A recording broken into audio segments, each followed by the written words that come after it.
and the fact that crude once again is spiraling upwards of $90 per barrel mark.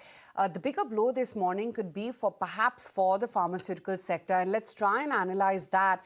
Trump has now unveiled a phased tariff plan for imported generic medicines aimed at reshoring pharmaceutical manufacturing to America.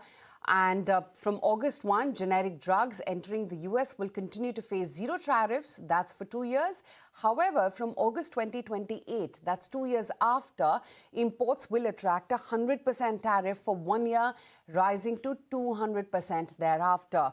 Now, Trump said that the move is intended to encourage companies to try and build manufacturing facilities in the US, while the company for patented and branded medicines remains unchanged. With over 90% of medicines sold in the US being generics, the announcement could have major implications for global exporters, particularly Indian pharma companies with significant exposure to the US market. In fact, Meryl joins in from our research desk to try and give us analysis. She will in just a bit about what this would really imply. So yes, I mean, this is a rhetoric that we're hearing once again. This is not new. This has been threatened earlier by Donald Trump as well. And pretty much in the same fashion, wherein he was indicating that after 2 years, the pharma tariffs are set to go up to 100%. If you look at from what Trump is trying to do, he's trying to push pharma companies to shift their manufacturing facilities to the US. He tried doing it for the innovative pharma companies. Wherever it's possible, they were able to do it, but wherever it's not possible, the innovative pharma companies went to the administration and they just deal with them so that the prices of the drugs are much lower. The next attempt is to get the generics there, because in the entire going into the midterms, which is one of the biggest cost factors which are coming in is pharma drugs, and that can only happen if generic players start manufacturing in the US. Now, the economics of generics manufacturing in US and pricing it much lower is something which many companies will have to look at it. But at this point in time, he is giving them 2 years time to set up the facilities in the US. Post that, it's going to be 100%, and then thereafter 200%. Many of the Indian companies, just to put in perspective of the prescription that's given out in the US, nearly 40 to 50% are prescription for the Indian drugs, which are manufactured by many of the Indian pharma companies as branded generics or generics, which is there.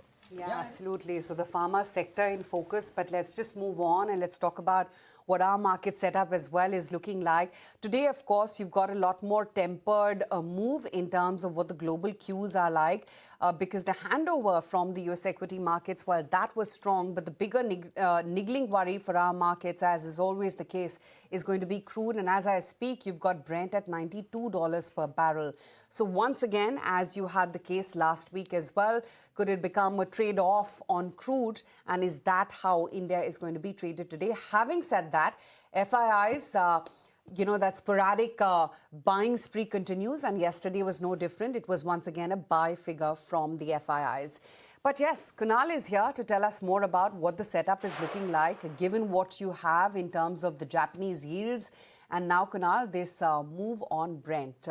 Where do you think our markets are headed next? So another 37th day of consolidation for the index. Yes. We've been into this range since the last 35 trading days for the index.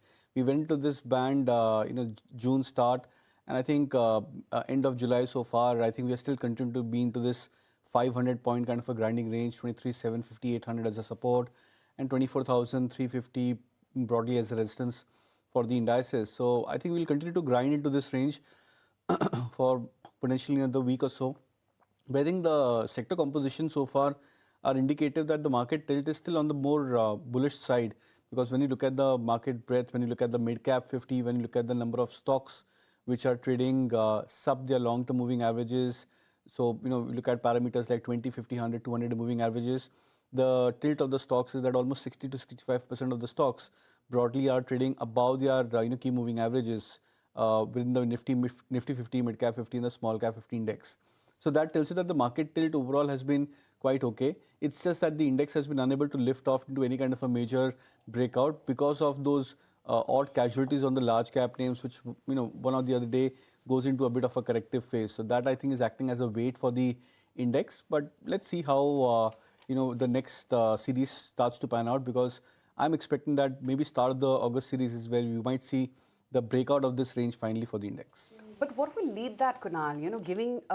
Given market texture yesterday, I mean, the two big heavyweights, actually three, Reliance, HDFC Bank and SBI were the top three drags on the index. Yeah, Isha. So I think that's the concern for the markets, that these 25-30% weight on the Nifty 50 is acting as a big concern for the index, because they are not even able to lift off, but they are the ones which are dragging the indices, with any kind of a strong reprieve which we see from the other stocks and other sectors. I would probably sense that maybe start the fresh expiry on the August series. So now what's happening is there are multiple things which have started to occur. Crude oil prices have started to come back about $90. You look at the global markets, Kospi, Nikkei, etc., which were going through their own phases of 3 weeks or 4 weeks of correction. These indices have managed to make a bounce back. So the narrative across the globe, I think, has started to change, or see a tilt as such. Maybe I think that will probably trigger some sort of a breakout of this trading range for our markets. Kunal, what we saw when we were moving from the June series to July series, things were improving, so there was a lot of unwinding of shorts coming in, or covering of shorts which came in there. Now we are in the last week of the July series, and next Tuesday is the NSE expiry. Are you going to see a lot of shorts getting rolled over now because of the kind of uncertainty that is coming?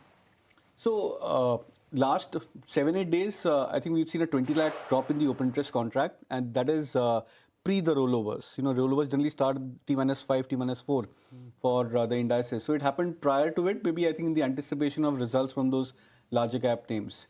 But what happens is when the market gets very close either to a breakdown support or at the upper end, that's where there is a confidence to maybe create more shorts or carry forward more shorts. For example, if you're assuming, if you're at say 23,700 mark, say over the next 4-5 days, then there is a higher degree of confidence from the shorts that maybe the start of the August series, you might see the index breaking down from the range. The other way is that if we come back to 24,300 mark, for example, at the end of the expiry, then the confidence is that even if you're trading into this 500-point band, there is a better opportunity to try and create short at the upper end of the market range. So because we are stuck at that midpoint around 24,000 mark, it's difficult to try and comprehend which side the tilt will happen, whether we break below 23,700 mark and then a huge amount of short positions could be built up, or we go back to 24,300 mark and then that routine short built up which happens because we've been trading into this range for the last 2 months will happen. So are you going to see the index breach the 24,000 mark, given that just before the earnings season we were saying that private sector is going to drive this. The private sector earnings have not been so great. Pharma, which was doing well, we are now having headwinds coming in there. IT has been decent, not out of the blue. So nearly 50-60% of the weightage of Nifty is is not doing or not performing to push the index up. See, given the current context of the market in the global arena, it's going to act as a cap or a ceiling for our markets to break past about 24,500 mark and then those higher levels, because now you're looking at crude boiling back again to 90 plus levels and all the other factors, dollar index back at 101 plus mark. So that's going to act as a risk aversion more for traders. That's why I would believe that maybe there could be a possibility that if we come back to 24,300 mark, there could be a slightly higher tilt towards creating fresh short positions.